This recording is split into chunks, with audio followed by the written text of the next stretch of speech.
नहमदुहु व नसल्ली अला रसूलिहिल करीम, अम्मा बाद। आज एक सवाल जो आम तौर पर मनाज़रों में, किताबों में लिखा, जो मुसलमान उलमा कराम हैं, वो जब ये कहते हैं कि मिर्ज़ा कादियानी की किताबों के हवाले हैं, उनमें लिखा है कि मिर्ज़ा था अंग्रेज़ का खुद काश्ता पौधा था, वो अंग्रेज़ों ने उसको मुसलमानों में इख्तलाफ पैदा करने के लिए खड़ा किया, वो अंग्रेज़ी साम्राज्य के लिए वो उसको हफाजत देने के लिए काम करता रहा।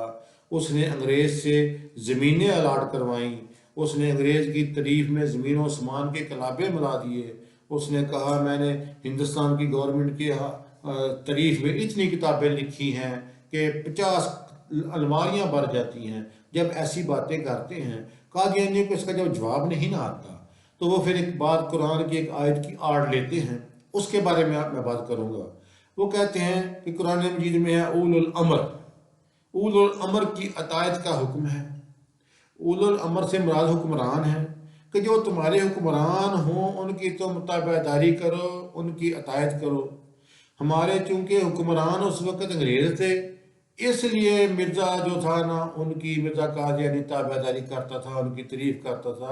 ये उलुल अमर में शामिल है। ये बात, ये मुगालता, ये धोखा देने की कोशिश करते हैं। मैं इस सिलसिले में बात करता हूँ। देखें, ईसाई नसारा अंग्रेज़ उलुल अमर में नहीं आते, ये बात याद रखें।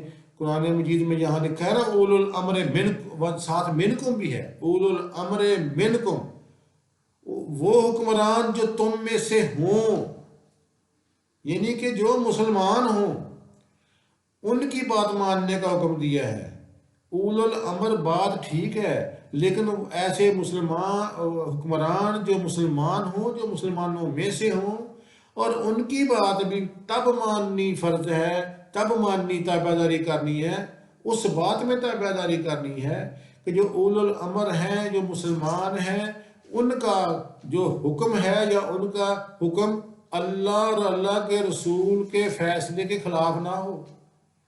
अगर कोई उलुल अमर बादशाह आपको ऐसी बात का हुक्म देता है जो कुरान और हदीस से टकराती है, अल्लाह और अल्लाह के नबी के फरमान से टकराती है, तो ये उलुल अमर में दाखिल, उसकी भी इनकार कर दो।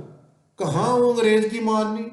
नहीं, कुरान शरीयत ने तो आपको ये भी मजबूर नहीं किया कि तुम ऐसे हुक्मरान मुसलमान की मानो जो कि आपको दीन शरीयत के खिलाफ हुक्म देता है।